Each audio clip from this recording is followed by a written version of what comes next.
Well, hello, hello, hello. Salam, peace, and shalom, and welcome to the fall session of Interfaith Explorations. Thank you for being with us today. I am going to catch you all up on a couple of things before we start with the class because we're also waiting for our teacher, Dr. J. McDaniels. So, as a reminder, this class is sponsored by the Interfaith Center, and I'm the executive director, and also Cobb Institute. And we have Dr. J. McDaniels as one of the leaders of the Cobb Institute. Today, we have a special guest with us. I want you all to know Louis Smith. Louis is right here. Louis has just joined the Interfaith Center as our administrator. And I'm hoping, Louis, if you can just say a word or two about who you are before we go into the class. He will be in the class every week and helping us with technology. So I would like you all to know about him. Thank you so much, Sophia. My name is Louis Smith. My family is Jewish, but I consider myself agnostic. I have a degree in religious studies, and I've worked in a lot of different religious institutions. I just moved to the Little Rock area from South Dakota. I was teaching up on a reservation for the past year during the pandemic, but originally I am from the Kansas area. Well, thank you, Louis, for that wonderful introduction, and we are looking forward to have you in our team.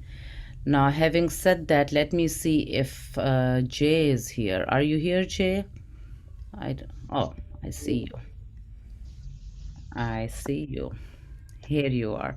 So, Dr. J. McDaniels is joining us from his car today, as we can see, and we are so grateful for that because we can't do Hinduism without him.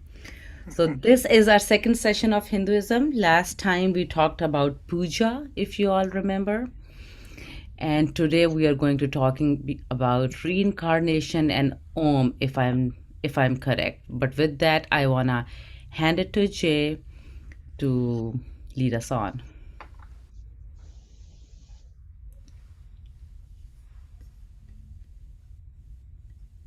Jay, you are on mute actually.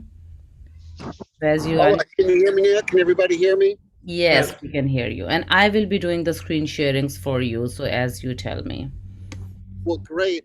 Sorry that I'm so bumpy. I'm close to Texarkana, Arkansas, on my way back to Little Rock. So it's good to be with everybody, and I'm looking forward to today. And I think we have many topics that we can talk about today. One of them is reincarnation, but there are others as well. So I think I'll let Sophia share the screen and ask her to read it, and then I'll facilitate discussion by raising some questions. Okay.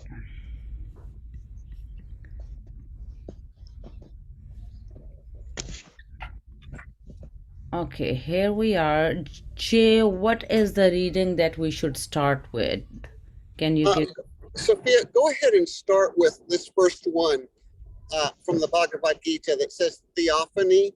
And we'll see if that can elicit a little discussion from us. So give it a try. It's a long one, but it's beautiful. So go ahead. Okay, so we will start with Krishna's theophany to Arjuna, the universe and all the gods within Krishna's body. I hope you all can see that, but I will be. Okay, here. So, Krishna to Arjuna, but you cannot see me thus with those human eyes. Therefore, I give you divine sight. Behold, this is my yoga power.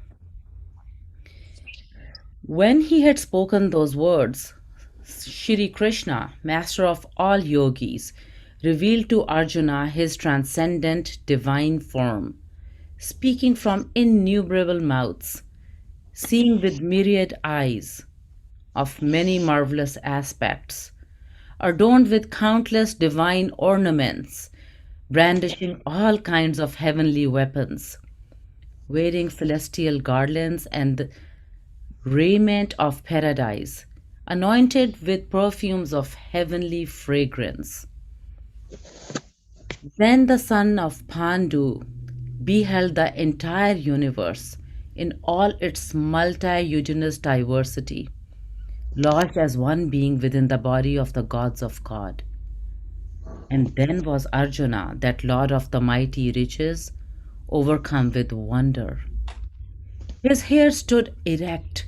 He bowed low before God in adoration and clasped his hands and spoke. Ah, my God, I see all gods within your body, each in his degree, the multitude of creatures. See Lord Brahma throned up the lotus. See all the sages and the holy serpents. Universal form, I see you without limit, infinite of arms, eyes, mouths, and bellies. See and find no end amidst or beginning. Crowned with diadems, you wield the mace and discus. Shining every way, the eyes shrink from your splendor, brilliant like the sun, like fire blazing boundless. And then Arjuna says to Krishna, you are the first and highest in heaven. O ancient spirit, it is within you.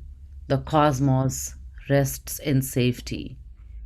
You are known and knower, goal of all our striving, endless in your change, your body forth creation. Jay, let's stop here. It's a long, long reading. Yeah. Yeah, so I'll say a word about this and then we'll talk about it. So this is a very famous passage from probably the most influential text in Indian culture called the Bhagavad Gita. And the Bhagavad Gita is about a man, Arjuna, who has to go to war. And in going to war, he has to go to war against some of his own kinsmen. And he doesn't want to do his duty. He doesn't want to fight. So he's counseled by Krishna, who's the god. And the Bhagavad Gita has many, many things that happen in it, but one of them is that at one point, Krishna offers a theophany. And I don't know if you've heard that word theophany, theophany. And it means an appearance of the god. And this amazing, the god Krishna shows himself. And when Krishna shows himself, Arjuna realizes that Krishna is really everything. Everything in the physical world, everything in our imaginations, it's all Krishna.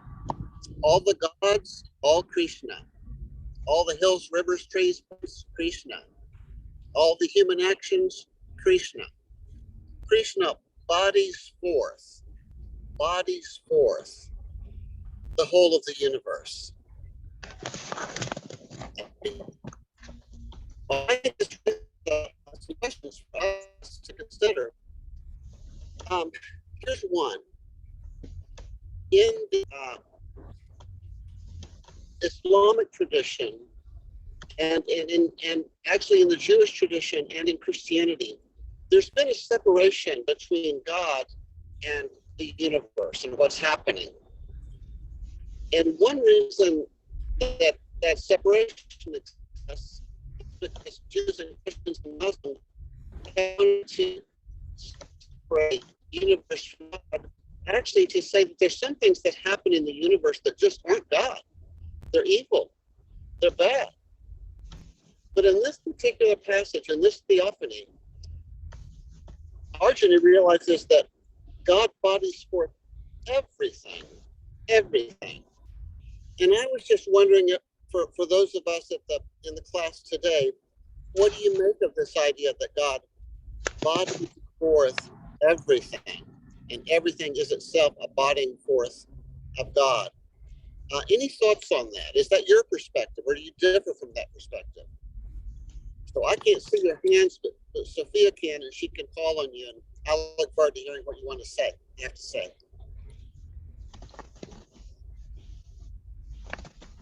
This is Lily, and I wanted to talk.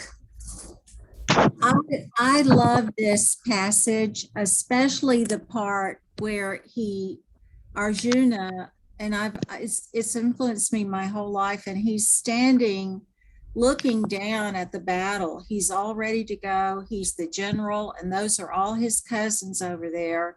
And he's going, this is going to be a bloodbath. And, I love God and I love peace. And I don't want to do this. This doesn't look right to me, to go kill my own cousins. And I think it's really funny what Krishna says. He says, kind of like, slaps him around and says, buck up, you're a warrior, get on out there. And so, like, why would God say that we should go and kill our cousins? Okay, because that's the role that Arjuna was in then. And so that's always the question I always go back to, and I always get the same answer, and I always forget it, which is, once God's given you a role, your job's to do it for God and not care about the outcome. I guess if you're a general with all that power and might and all that, you'd have to be really careful you're doing it for the right reasons. But and I love that idea that God, that we are all one. There's a whole movement.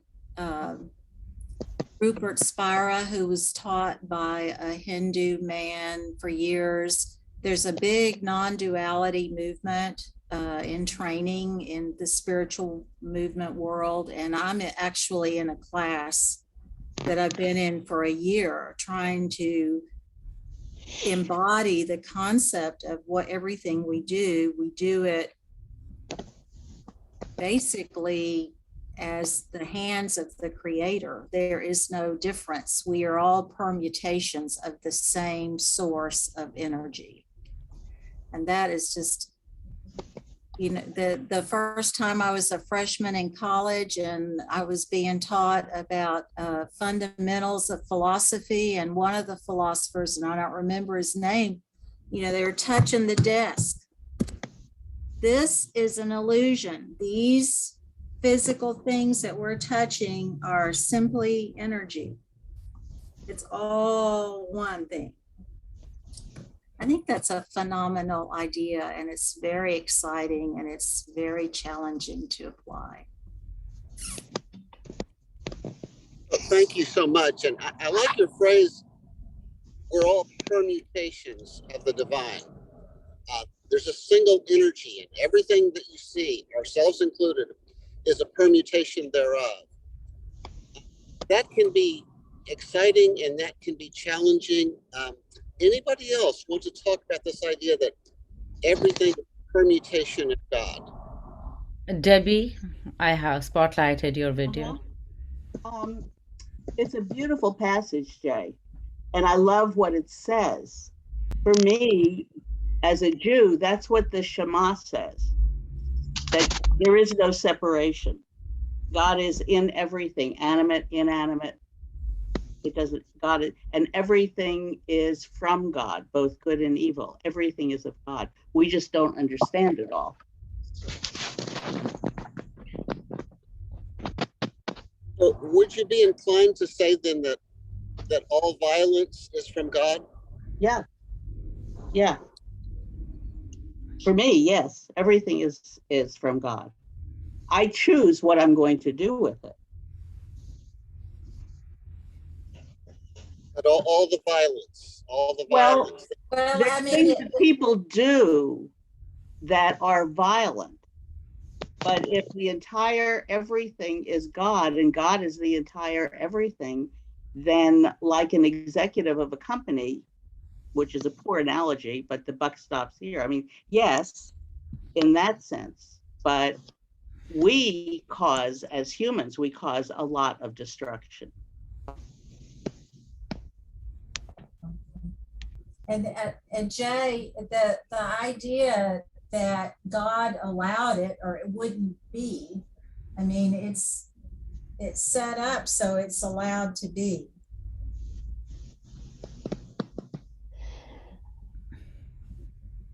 Now, I see a little comment from Sally. Sally says hurricanes, earthquakes. I think I'd like to add diseases that small children suffer from, all of that is God guiding. Carol, what do you think? That's not fair. Okay, I'm thinking. So there's also a Kabbalistic notion that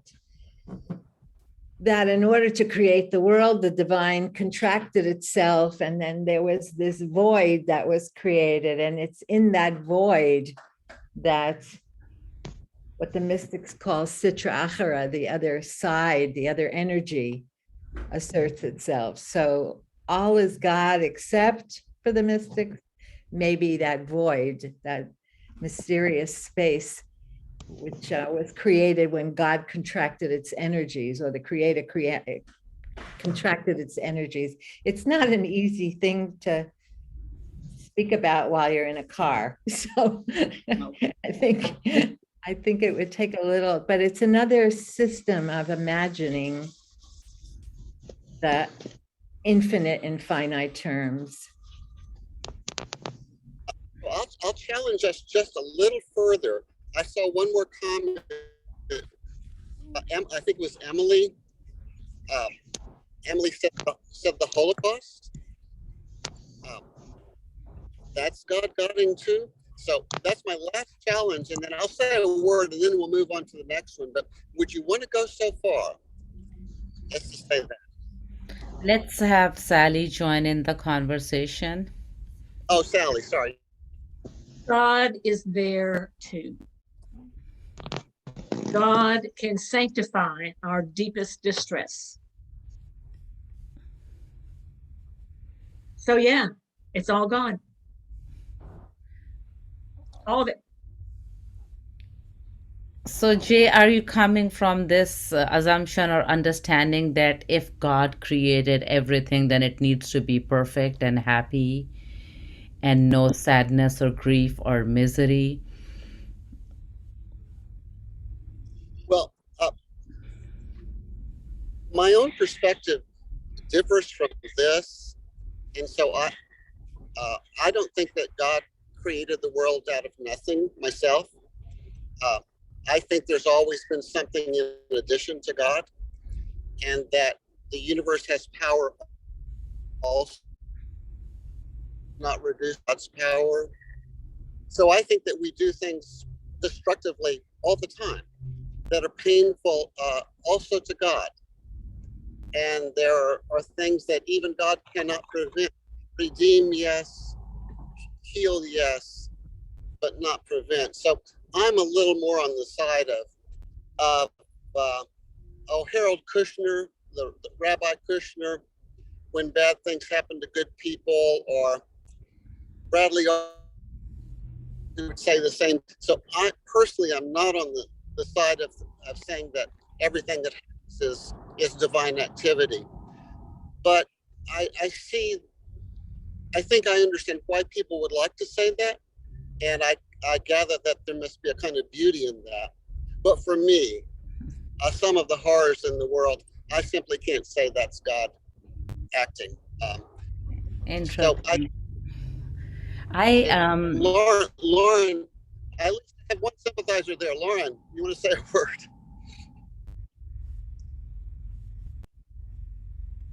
Lauren, you want to speak up? Sorry, my computer cut out for a second. Yeah, that what you were saying, I still, it's very your first name, having been your former student. So what you were saying, Jay, is I heard a lot of the process theology come out in that. And so I'm very much in the same camp as he is. I think that there are creative forces, not necessarily outside of God, but next to God. And I think that one of those forces is free will from humans. We do have a choice. We are co-creators of our own world. And so we can choose to do bad and we can choose to do good. So I don't think that all bad things come from God. And I really don't think that most bad things come from God necessarily. I I just can't believe in a God that would go and do stuff like that. So I think thanks, Lauren. And I don't think we need to resolve this question. We're dealing with a question that everybody asks. And it's a good question. It's called theodicy, Theodicy. And it's the question, why do bad things happen to good people? And for that matter, to bad people? Why is there violence if God is good? So we won't solve it, but we'll rest with the question. We'll rest with the question. I'd say let's move on to the next one. And hopefully it can be challenging too. Let's see. Okay, Jay, which one do you want to do? Do you want to do acts without attachment or reincarnation? Let's do reincarnation. Let's do reincarnation. Okay. Let's read this reincarnation, transmigration of the soul. The soul is born and unfolds in a body with dreams and desires and the food of life. And then it is reborn in new bodies in accordance with its former works. The quality of the soul determines its future body, earthly or airy, heavy or light. Its thoughts and its actions can lead it to freedom or lead it to bondage in afterlife. But there is the God of forms, infinite, and when a man knows God, he is free from all bondage. He is an incorporeal spirit, but he can be seen by a heart which is pure. He is God, the God of love. And when a man knows him, then he leaves behind his bodies of transmigration. Thanks, Sophia. So I hope that we can have a discussion of reincarnation, and I'll say a word about it just to elicit discussion. You know, many years ago, there was an advertisement for beer in on American television, and it was called Jack's Beer. And the advertisement showed a man in a sailboat, and he was loving being out in the ocean and so enjoying it. And then he looks at the camera and he says, you only go around once in life, and you've got to grab for all the gusto you can. And that idea, you only go around once in life and you got to grab for all the gusto you can, that's a very Western idea, but it's sure not very Indian. And I don't think that advertisement would have worked well in India, because the culture of India has always assumed that we go around many times in life. We're born many times. And the name of the game is to keep going around, to keep being reincarnated in a way until you gain freedom of soul, after which you're no longer reincarnated. And you ask, somebody says, well, where can I be reincarnated? And in the Indian tradition, you can be reincarnated in this world as another human being, as an animal, as a plant. But there are many worlds. There's an infinite number of worlds. So you can be reincarnated in other planes of existence too. That second is called vertical reincarnation, and the first is called horizontal reincarnation. But the underlying assumption that you get to go around many times in life in a way until you get it right. God is not in a hurry. God is not in a hurry. I was wondering what you think of that. Any thoughts?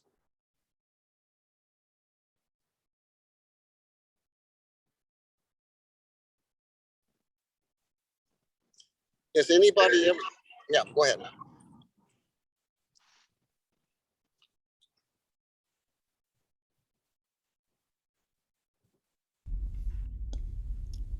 I'm not sure who's trying to speak up. I'll spotlight you if I see you.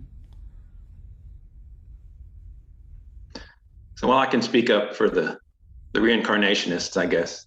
Go ahead. Yeah, I mean, I've spent a long time, sort of in the Buddhist world, and as time goes by, it seems stranger and stranger to me that people in the West don't believe in reincarnation. Because there's so many people who, they just say, well, they remember their past lives, and it's just not a big deal, and it becomes a very natural way to understand the world, and it does certainly give you a lot of time. You talk about room to make mistakes and learn better. If you have lots of lives, your spiritual quest is never a failure. It's a great thing. So that's all I'll say, I guess.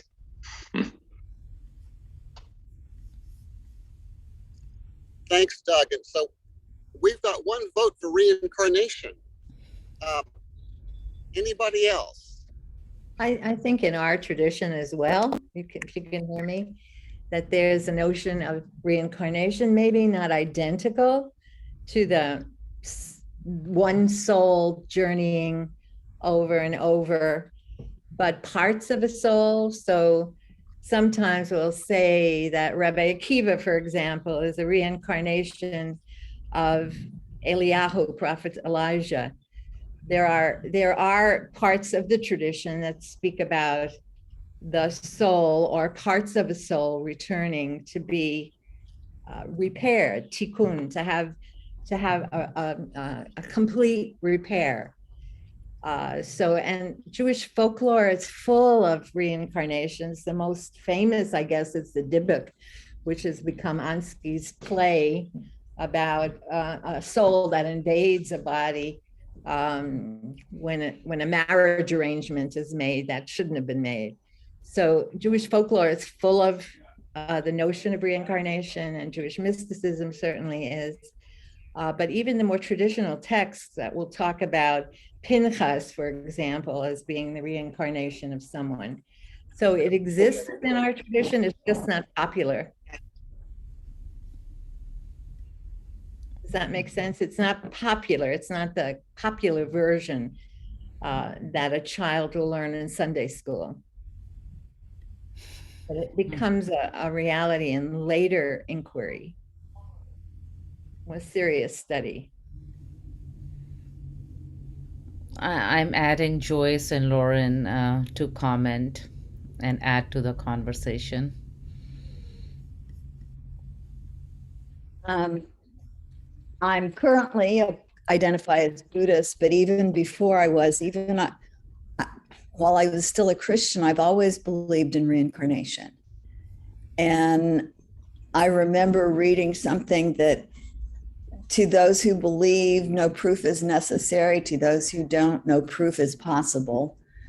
And that makes sense to me. But I'm also learning now in shamanistic societies that they believe that it's the chakras that download into another chakra that then transmigrates to the new incarnation. Lauren, you want to go next? Yeah. So I don't really genuinely know where I stand on reincarnation. I don't not believe in it, but I don't believe in it. So I like to kind of just sit in that little gray area for a little while. But I have thought about this a lot. And, if you go and you think about it from kind of like a science standpoint, I always come back to the law of thermodynamics, like energy can neither be created nor destroyed. And so you can kind of, if you want to go and think of your consciousness or your soul potentially as a form of energy, then yeah, I don't see any reason why there's something that would keep our bodies from, or excuse me, our souls from coming back into the world in some way, shape, or form. all of the other parts, all the way down to our very atoms, get recycled and reincorporated back into the universe. So why wouldn't our souls or our consciousness or our essence, whatever you want to call it, also not come back in some way? Lillian made a comment that if we are all one, the infinite me of today's body is essentially no different from me in another body or nobody. Then I can see reincarnation is a possibility. I mean, I personally don't believe in reincarnation, but honestly, I find this idea so fascinating and I cannot unbelieve in it. I mean, I just don't know. This is quite a possibility. But what I don't know, I don't know. But what I do know is that I also believe that this essence of human being, the soul, is infinite. And God knows where the soul resides after this body perishes. So I keep my mind open to all these ideas that I think I don't believe in, but my heart remains open to them because I just don't know. And I Jay, like being there. I really like being there. Go well, ahead. it does define what your relationship is with time. If you have an understanding that this is your time, or that your time has some level of infiniteness, I don't know, I don't think I believe in it, but I am kind of captured by the essence of humans continuing. But I also think that refers to other living things, and I think anyone that's had pets have that same kind of understanding about some level of constancy. But I think Westerners, I'll speak for me, I think there's an unhealthy sense of urgency, which I represent daily. I've got a clock, I've got a 7:30 Zoom, I'm going to have to run home for lunch. I've got, I'm afraid of unwinding at some point in time, somebody saying, what are you going to do in your next life? And I thought, oh no, I'm having difficulty managing the current one. But I do think it is a fundamental journey inward about what your relationship is with urgent, I guess, or time. Jay, would you unmute yourself?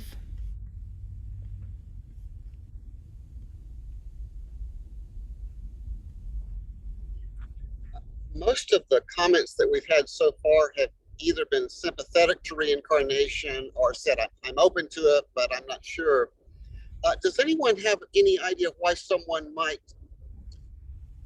object to the idea of reincarnation? I deal with scientists regularly, and I think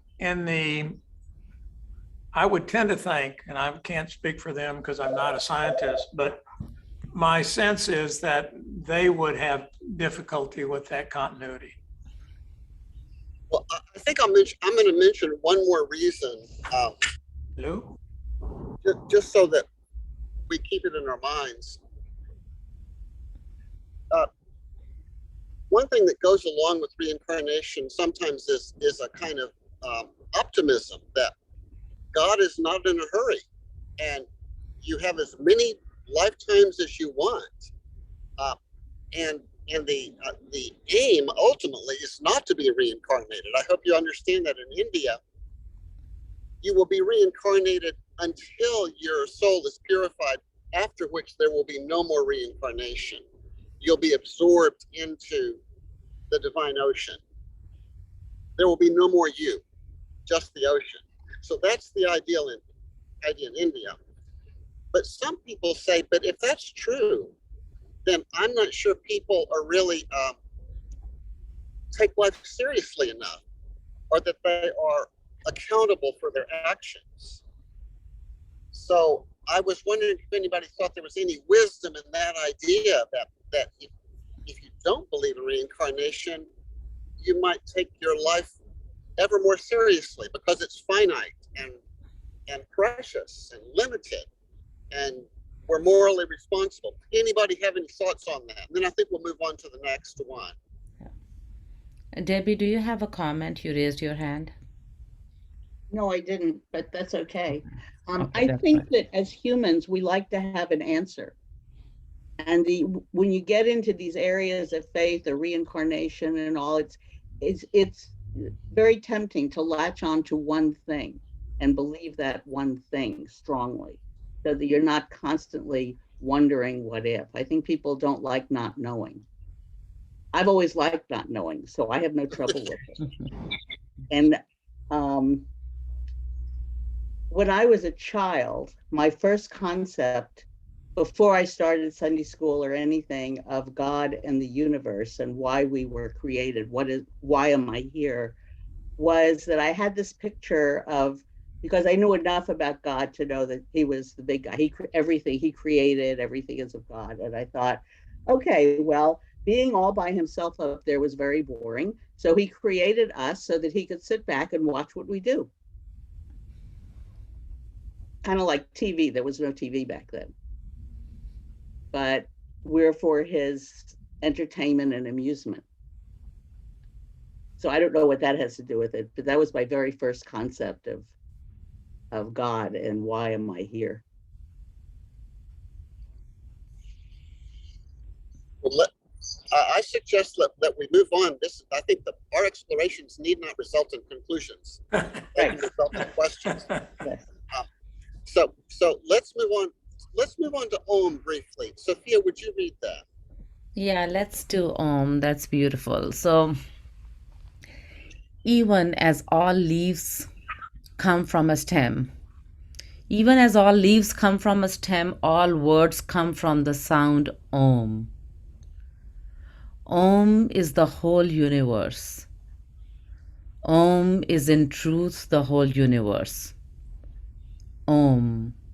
This eternal word is all what was, what is, and what shall be, and what beyond is in eternity. All is Om.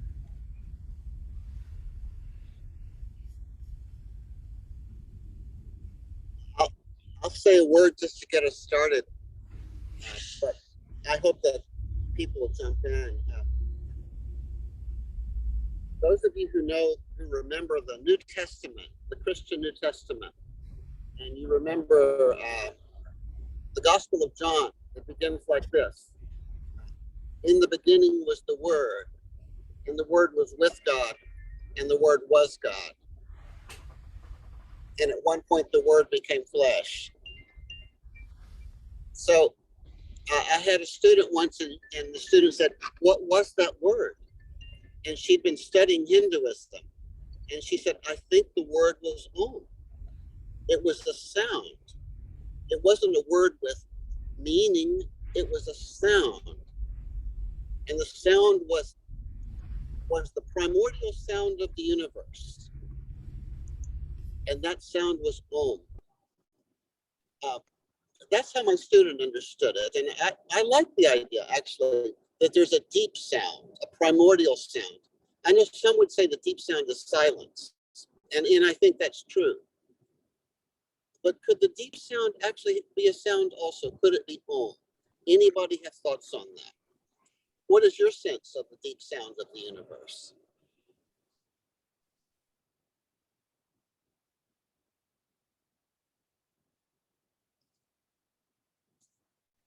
Anybody have any thoughts? The sound of the movement of air and water.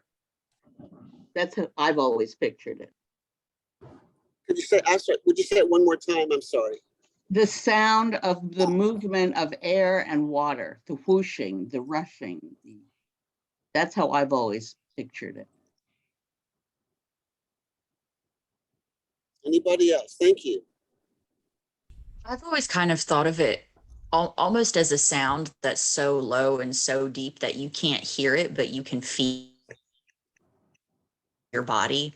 Almost like if you stand too close to a speaker at a very loud concert and you can hear the bass. You can feel the bass moving in your chest and in your arms. That's kind of how I've thought of it. So it's a sound, but it's not necessarily a sound that you hear. Well, Very I'll add to Lauren. As much as I've had experience of Hinduism, I've always felt Om as a sensation, as a vibration, as an energy, an experience of an energy, because of our incapacity to generate Om. We use the words O and M, but that's not necessarily the sound of Om. Om is more like a vibrational frequency that we feel, and we just use it to stimulate it. That's how I've always felt about Om and being in the energy of the Om. Steve, do you have a comment or a question?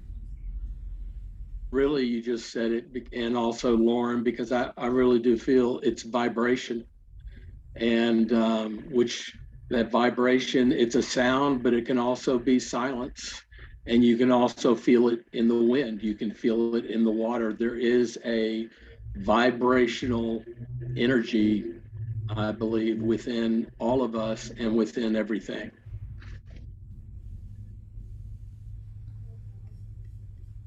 It's interesting when someone dies, the last, I forgot what it's, a death rattle or something like that. It is vibrational, actually.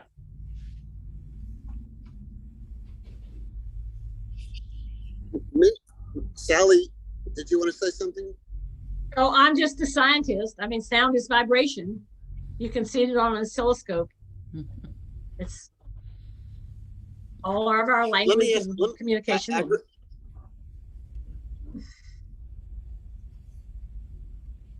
Could I ask everybody, I really love this idea, and I'm really on board with vibration. I can imagine someone saying, what do you mean? What is vibration? And I'd say, well, it's something you feel. And they'd say, is it the same thing as energy? And I say, well, I think so. If I ask you, tell me more about vibration, what would you say? Sally and everybody, what is vibration?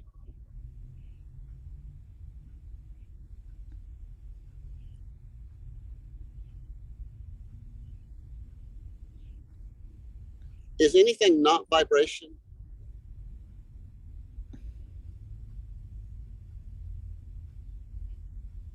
Is anything not vibrational?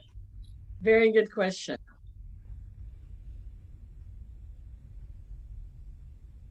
The orbits of the planets are a form of vibration. Can you think of anything that's not vibration?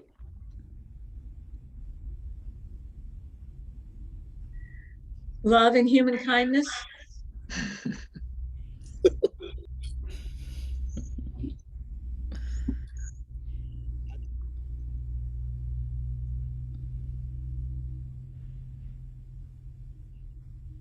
Well, with vibration here, we have 2 more readings and we'll be finished with Hinduism. One of them is from the Bhagavad Gita again. And Sophia, if you would read it, it's the one about non-attachment to the fruits of action. Okay, before I go there, Steve, did you have a comment or did your hand up by accident?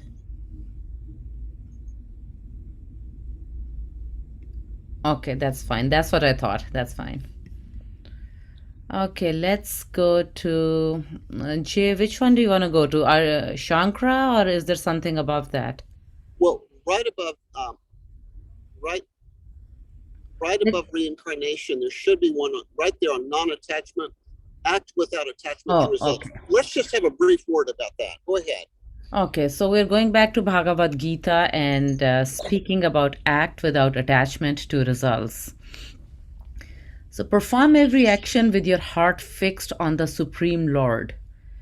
Renounce attachment to the fruits.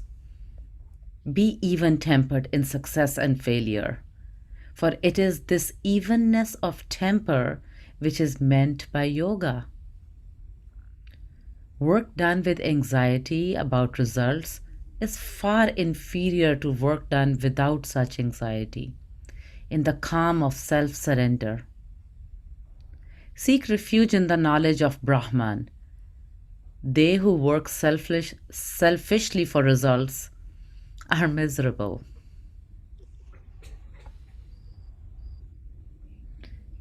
Do you want to stop here, Jay, or you want to add the other one to it? What'd you say, Sophia? I'm sorry.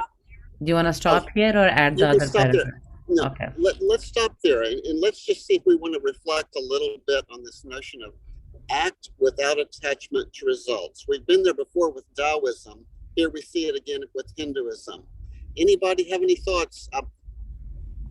Do you try to act without attachment to results? Can you do so? Should you do so? Is that a good idea? Sophia, what do you think? Well, there is a very strong concept in Islam that your job is to work and God's job is to provide results. Your job is to put the seed in and give water, and God's job is to bloom the flowers and the trees. So there is a very strong emphasis that we need to focus on our effort and the process that we go through and how we grow through that effort. And we should not be attached to the results at all, because results are actually not necessarily, outcomes are not necessarily a result of your effort, not always. And I did not understand that concept for a long time till I saw that not always my effort is going to produce the outcomes that I'm looking for. So honestly, I learned that from failing over and over again, that my hard work, my effort, not necessarily always going to provide the results that I've done everything of. I've checked all the box, everything is perfect, and the result still is not there. And then I went back to the scripture, and it started making sense to me. So, and I love it because it made my life so much easier and took a lot of stress and anxiety of producing outcomes away. But at the same time, it's so counterintuitive in the culture that we live in. So it's a constant struggle, I believe. Yeah, I will say, if you wonder what Buddhists talk about all the time, this concept of not being attached to results comes up about once a week, I'd estimate, in my own life, talking with Buddhists. It's very popular. So I think it spans a lot of traditions. Right, I would say too, there's a notion of L'Shem Shemayim, act for the sake of heaven. It has nothing to do with outcome, only with the fact that this is what we're here for, service, for the sake of heaven, which is the literal translation, non-attachment. There's also a very mundane thing I run in business. I'm going to probably contaminate this dialogue with business, but there's a comment about contribute, and regardless of who gets credit. I mean, there is a sense that of recognition about either doing something progressive or doing something right, but there's kind of this wholesome sense of trying to improve things and disconnect from who gets credit for it. And I think that may be a very minor subtext in this as well. Anybody else on this idea, act without attachment to results?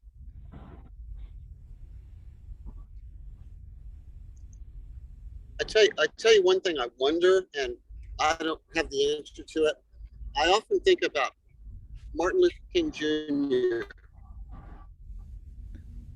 and people who want to help create a more just world. People who want to reduce suffering in the world.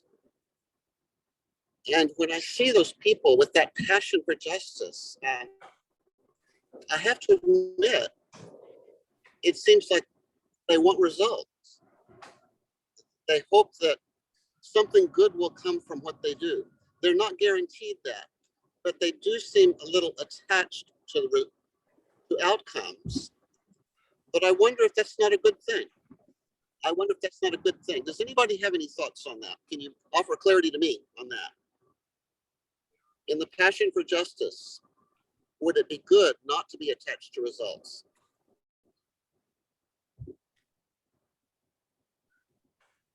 I don't see that as human. I do. I don't know. Speaking for me, I think we are very. I think we want good things to happen, and we want to participate in that. So I think the outcomes are some way of, I guess, validating our investment of time and effort and so on. And I think it'd be very hard not to be invested in the outcomes by doing what you think you're contributing to, whether you get credit for it or not. I just think it'd be very hard not to be invested in those. Anybody else on that? Go ahead. Yeah, I just think the effort is ours. The outcome isn't. The effort is ours, and that we're enjoying to work for justice, right? That purpose of our existence is to create a just society. So that's our effort. The outcome, is not ours necessarily. Carol, in the effort, not the outcome, but the effort, do you think the effort includes attachment or hope for outcome? I think hope and attachment are different. The hope that I have is that this will yield something. It's not my expectation of an outcome. It's my image of an outcome, but not the results. This is what I work toward. I think there is a subtle little difference. May that be. Well, Lori, do you have a comment? Yes, it may just be kind of mirroring what's already been said, but I think a certain amount of attachment or hope, determination for an outcome is necessary in order for me to give myself to something. But also, from where I see things, I'm not in charge of the outcome, and I've learned that repeatedly. My job is to take the action and leave the results up to whatever is in charge of results, and it's not me. But I also have this eternal optimism somehow that I believe that what I do is important, that these vibrations go out, whatever I'm putting in the world, they're out there, that this is my contribution, and that that quote by Martin Luther King about the moral arc of the universe is long, but it bends towards justice. So I have this eternal optimism that we're bending towards justice and that what each of us do is important. So even if I don't get the result that I want right now, no matter what it is, whether it's in something large in the world or something seemingly smaller in my life, that I'm part of the process of it all. And the only thing that keeps me sane is some kind of a trust, some kind of a trust that we are bending in the direction of justice, or that it's all good, or that there's some method to the madness. There's something I don't see or understand, but that the universe is benevolent. And that theme kind of runs through almost everything we've talked about today, all of it. the hope and belief that the universe is benevolent, and I don't have to understand it. So that's it. Thanks. Jay, we are getting towards the close of time. Do you want to do any closing comments about Hinduism? I have just some announcements, but you can go ahead. You go ahead, Sophia. You go ahead. I'm sorry, I'm not hearing you well. There is a disturbance, but we're almost at the close of the time. Thank you so much, everybody, for joining us and for talking about hope and attachment and process and outcomes. We all have different ways of looking at things, and we don't need to agree on any of that or all of that. Just a few quick things. I'm sorry I kept on muting many of you in the class today, because if I hear a lot of disturbance from the background, I put you on mute. Several of you have requested videos, and now since we have video recordings of the past session, we have Louis Smith with us, so he will be sending you all the videos for the last sessions that you have asked, and I have not been able to get them to you yet. So thank you, Louis, for that. Many of you have asked me about the Afghan project, and the quick 1-minute update is this, that we have had 6 cases who have arrived, 6 families who have arrived in Arkansas, Central Arkansas. They are all in Little Rock, North Little Rock area.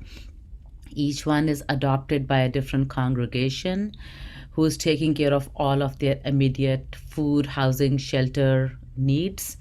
We do have a lot of help that we need when it comes to their transportation, their education, their employment, schooling, all of that. So just shoot me an email at theinterfaithcenter@gmail.com if you are interested in helping or being a part of the project, and I can get you involved in a way which is most meaningful to you. And thank you for being here. I'll see you all next Wednesday. Peace, salam, and shalom. Sophia?